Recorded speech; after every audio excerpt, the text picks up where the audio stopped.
अस्सलाम वालेकुम नाज़रीन, प्रोग्राम टुडे स्टॉक सां गॾु मां आहियां अवां जी मेज़बान फरहा औरंगज़ेब। नाज़रीन, हूअं त असांजो मुल्क घणनि ई सोशल इशूज़ यानी समाजी मसइलनि जो शिकार आहे, पर अॼु जंहिं समाजी मसइले जे हवाले सां मां ॻाल्हि करे रही आहियां उहो आहे ॿारनि ते तशद्दुद या जिनसी ॾाढाई या चाइल्ड लेबर जे हवाले सां। अव्हांखे ख़बर हूंदी त चाइल्ड लेबर कानूनन जुर्म आहे।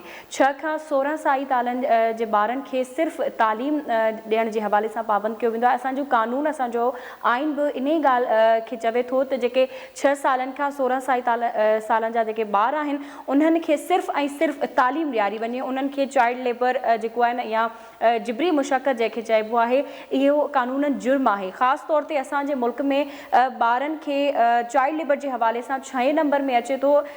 पाकिस्तान में तक़रीबन 6 खां 16 सालनि ताईं जा जेके ॿार आहिनि उन्हनि जे लाइ आर्टिकल 27 में चाइल्ड लेबर खे रोकण ते ज़ोर ॾिनो वियो आहे, जॾहिं त आर्टिकल 25A में मुफ़्त तालीम ऐं लाज़मी तालीम ॾियण जो पाबंद बणायो वियो आहे। अव्हांखे ॿुधायां त महांगाई बि चाइल्ड लेबर जो सभ खां वॾो ज़ाहिरा सबबु आहे। हिन वक़्तु जेको करंट इशू हली रहियो आहे, अव्हांखे ख़बर हूंदी त राणीपुर जी हवेली में मासूम नींगरी फ़ातिमा फरोड़ो खे बेदर्दी सां क़त्ल कयो वियो। इन खां अलावा लाहौर जी रिज़वाना जेका घर में मुलाज़मत कंदी हुई, इन्हनि जी एजिस जेके आहिनि उहे 9-10 सालनि जे विच में आहिनि। 10 साल 11 साल कानूनन जुर्म आहे। ख़ासि तौर ते असांजा जेके बहिराड़ी जा इलाइक़ा आहिनि उते पीरी मुरीदी जो काफ़ी रुझान आहे। मां इहा ॻाल्हि नथी चवां त इहा शइ ग़लति आहे, पर ज़ाहिर आहे जेके ॿार आहिनि, असांजो औलाद जेको आहे उहो असांजो कुल असासो हूंदा आहिनि। ऐं ख़ासि तौर ते मां बि हिकु माउ आहियां ऐं जेके मूंखे ॾिसनि था उन्हनि मां हू बि पेरेंट्स हूंदा। ज़ाहिर आहे कोई बि माउ पीउ पंहिंजे ॿारनि ते का बि आंच या का बि तकलीफ़ बर्दाश्त न करे सघंदा आहिनि। राणीपुर जी हवेली में मासूम न्याणीअ खे तशद्दुद जो निशानो बणायो वियो। उन सां ज़्यादती जी तस्दीक थी आहे। जवाबदार बाअसर हुजण बावजूदु केस खे लहमिटी करण जी कोशिशि कई पई वञे। पर हिते मां इहा बि अव्हांखे ॿुधायां त तशद्दुद जा वाक़िया जीअं जो तीअं बरक़रार आहिनि। केतिरा ई केसिस रिपोर्ट थियनि था, केतिरियूं ई ॻाल्हियूं साम्हूं अचनि थियूं। ख़ासि तौर ते अॼु जहिड़े डिजिटल दौर में जिथे सोशल मीडिया इलाही तरक़ी करे चुको आहे, इते इहे शयूं आवाम जी नज़रुनि खां परे न रहंदियूं आहिनि। ख़ासि तौर ते मां ॿुधायां त जेके मुलवस जवाबदार आहिनि, का बि बहितरी या उन्हनि जे लाइ सज़ा जो को बि कानून मुख़्तस न कयो वियो आहे। पुलिस पंहिंजो कमु कंदी आहे या जेके बि इदारा आहिनि उहे पंहिंजो कमु बहितर नमूने सां कंदा आहिनि, पर शायदि असांजे मुल्क में अञा ताईं ओतिरी डेवलपमेंट न थी सघी आहे जो ॿारनि खे चाइल्ड लेबर या उन्हनि ते तशद्दुद जा जेके वाक़िया आहिनि उन्हनि जी रोकथाम जे लाइ को ख़ासि क़दम खयां वञनि। हिते मां इहो बि ॿुधायांव की त लाहौर जी रिज़वाना जंहिं घर में कमु कंदी हुई, उन्हनि जे मालिकनि उनखे बदतरीन तशद्दुद जो निशानो बणायो।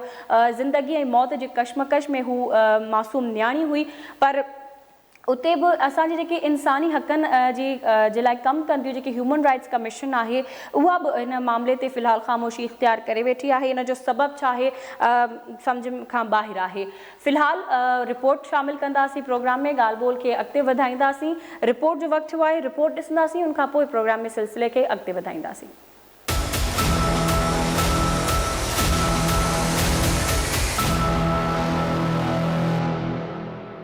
मुल्क में ॿारनि ते तशद्दुद ऐं जिनसी ॾाढाई जा कानून सख़्तु हूंदे बि इन क़िस्म जा वाक़िया आम जाम थी रहिया आहिनि। इन्हनि खे रोकण लाइ हुकूमती सतह ते कंहिं हद ताईं त उपाउ वरिता वञनि था, पर तंहिं हूंदे बि जिनसी ॾाढाई ऐं तशद्दुद जा वाक़िया जीअं जो तीअं बरक़रार आहिनि।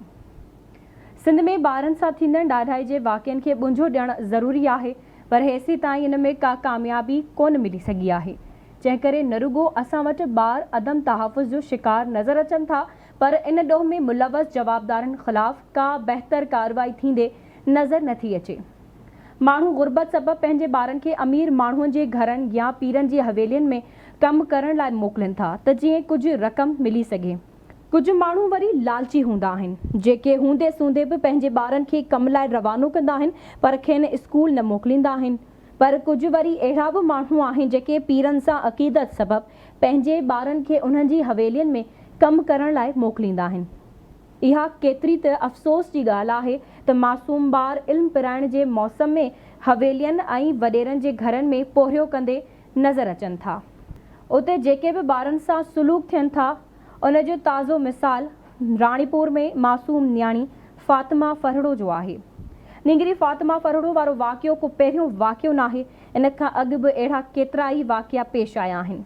केस बि दाख़िल थिया, इंक्वायरीज़ बि थियूं, पर वॾनि माण्हुनि पीरनि ऐं वज़ीरनि जे विच में अचण करे उन्हनि बेगुनाह ॿारनि जा खून लुढ़ी विया।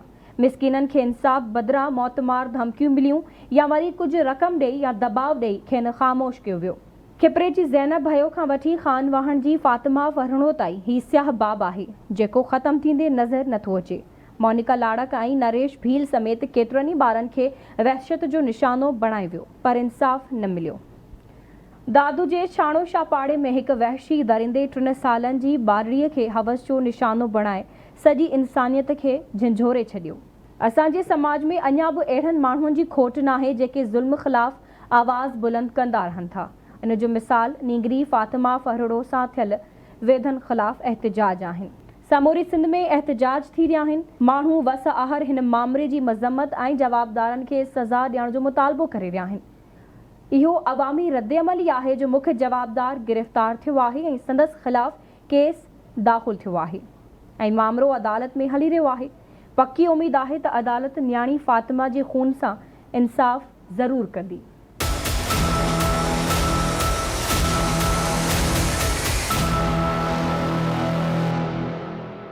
जी नाज़रीन, रिपोर्ट अमा ॾिठी हमेशा जी ॻाल्हि ॿोल करण लाइ असां स्टूडियो में मौजूद हूंदा आहिनि सीनियर तजिया निगार जनाब फैज़ ब्रोही साहब। अस्सलाम वालेकुम सर। सर अॼु ॻाल्हि ॿोल करे रहिया आहियूं ॿारनि ते तशद्दुद, जिनसी ॾाढाई या चाइल्ड लेबर जे हवाले सां। हूअं तव्हांखे ख़बर आहे त असांजे मुल्क में चाइल्ड लेबर कानूनन जुर्म आहे, पर पोइ बि माण्हू हिकु त असांजे बहिराड़ी में जेको पीरी मुरीदी जो जेको कॉन्सेप्ट आहे उन में पंहिंजनि ॿारनि खे ॾेई था छॾनि मुलाज़िम तौर ते।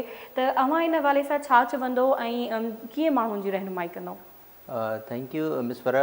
ॾाढो मतिलबु अफ़सोसनाक सूरत हाल आहे ख़ासि तौर ते असांजे सूबे जी, ऐं मां सम्झां थो इहो तमामु हिकिड़ो हसास ऐं ध्यानु तलब मामिलो आहे। ऐं इहो जेकॾहिं तारीख़ जो जाइज़ो वठूं त इस्लाम खां पहिरियां नियाणियूं जेके ॼमंदियूं त उन्हनि खे दफ़न कयो वेंदो। नियाणी चाहींदा ई कोन त कंहिंखे नियाणी थिए, उनखे बुरो सम्झियो वेंदो। अॼु वरी असां जंहिं मुआशिरे में रहूं था उन मुआशिरे में हिकिड़ो अलमियो इहो रहियो आहे त नंढड़नि ॿारनि सां, छाकाणि नंढड़ा ॿार जेके आहिनि, नियाणी हुजनि, नंढड़ा असांजा जेकॾहिं मेल छोकिरा आहिनि नंढड़ा, उन्हनि सां इन क़िस्म जा कुझु सालनि खां ॾिसूं था इलाही वाक़िया पेश अचनि था। थिए छा थो त असां वटि ख़ासि तौर ते नंढड़नि ॿारड़ियुनि सां या जेके नंढड़ा असांजा छोकिरा आहिनि उन्हनि सां थिए छा थो त जेके अॼु ताईं केसिस रिपोर्ट थिया आहिनि उन में पंहिंजा जेके आहिनि उहे ओड़े पाड़े जा माण्हू जेके आहिनि इन्वॉल्व हूंदा आहिनि। पोइ उन्हनि सां ज़्यादतियूं करे उन खां पोइ उनखे क़तलु कयो वेंदो, छाकाणि त उन्हनि जी शनाख़्त, छाकाणि उहे ॿार उनखे सुञाणींदा आहिनि। अहिड़े क़िस्म जा वाक़िया पेश आहिनि। हाणे असां जेकॾहिं कुझु असां ॾिसूं त हींअर फातिमा फरहड़ो जो वाक़ियो हुजे, ज़ैनब जो मामिलो हुजे, इस्लामाबाद में हिकिड़ो वाक़ियो पेश आयो, ऐं मुख़्तलिफ़ ॿिया खोड़ सारा वाक़िया आहिनि। खिपरो में हिकिड़ो वाक़ियो पेश आयो, कंदकोट वारो वाक़ियो तव्हांजे साम्हूं आहे। इहे सभु वाक़िया जेकॾहिं असां इन्हनि खे ॾिसूं था त असां हिकिड़े दौर में दुनिया अलाए किथे वञी पहुती आहे। असां अॼु बि जेको आहे हिकिड़ो मतिलबु ही चाइल्ड अब्यूज़ वारो जेको मामिलो आहे इहो मां सम्झां थो असांजे शऊर न हुजणु, तालीम न हुजणु, जहालत ख़ासि तौर ते ऐं गुरबत, इन जा 2-3 जेके आहिनि। मां सम्झां थो जेको मेन इन जो रीज़न आहे असां वटि जेके असां ख़ासि तौर ते नंढड़ियूं ॿारड़ियूं या असांजूं औरतूं मुख़्तलिफ़ वॾेरनि पीरनि ऐं हिननि जे घरनि में कमु कनि थियूं, उन जो हिकिड़ो वॾे रीज़न त इहो ई आहे त असां वटि गुरबत आहे।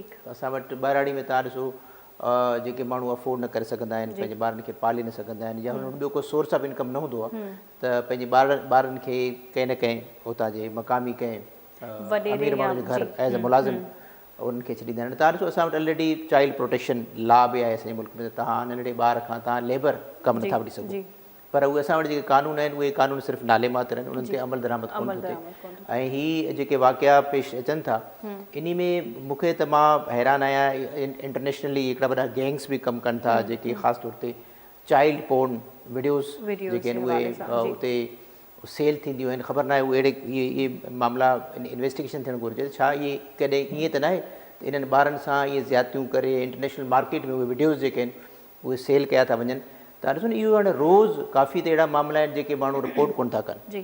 त हाणे रोज़ जे हिसाब सां किथे न किथे को न को वाक़ियो पेश अचे थो, कॾहिं को साफ़ी क़तल थिए थो, कॾहिं नियाणी सां ज़्यादती, कॾहिं कंहिं ॿिए कंहिं माण्हू सां ज़्यादती। यानी इहे जेके ज़्यादतियूं थियनि थियूं इन्हनि ते इहो रोज़ु का घटिताई त कोन थी अचे, कानून बि आहे, इदारा बि आहिनि, पर उन्हनि में ॾींहों ॾींहुं उहा वाध जेका अचे थी उहो हिकिड़ो वॾो सबबु आहे त असां वटि जेके बि इदारा हिते कमु कनि था, जंहिंजो कमु इहो आहे त तव्हां माण्हुनि खे एजुकेट कयो। तव्हां ॾिसो ॿाहिरीं जेका मुहज़िब क़ौमूं आहिनि, उते ॿारड़ी हुजनि, शहर हुजनि, उते हिकिड़ा कम्यूनिटी जो हिकिड़ो पंहिंजो हिकिड़ी कम्युनिकेशन हूंदो आहे। जेकॾहिं ॾिसंदा आहियूं त भई को ॿारु अहिड़ो आहे, जेकॾहिं को ग़रीब माण्हू आहे, उन जूं ॿारड़ियूं आहिनि, उहे जेकॾहिं उन्हनि खे उहो फील था कनि त हिननि खे किथे न किथे थ्रेट थी सघे थो, त उन्हनि खे बाक़ाइदे हू हेल्प आउट कंदा आहिनि। ठीकु आहे, उन्हनि जी स्कूलिंग, उन जी फीस जे हवाले सां उनखे हेल्प आउट कंदा आहिनि। असां वटि त डिस्करेज कयो थो वञे। असां वटि पोइ शायदि इहो ई रीज़न आहे त माण्हू अहिड़े क़िस्म जा वाक़िया रोज़ पेश अचनि था। नाज़रीन, प्रोग्राम में वक़्तु आहे ब्रेक जो, ब्रेक वठंदासीं। ब्रेक खां पोइ इतां ई ॻाल्हि ॿोल खे अॻिते वधाईंदासीं। असां सां गॾु रहिजो।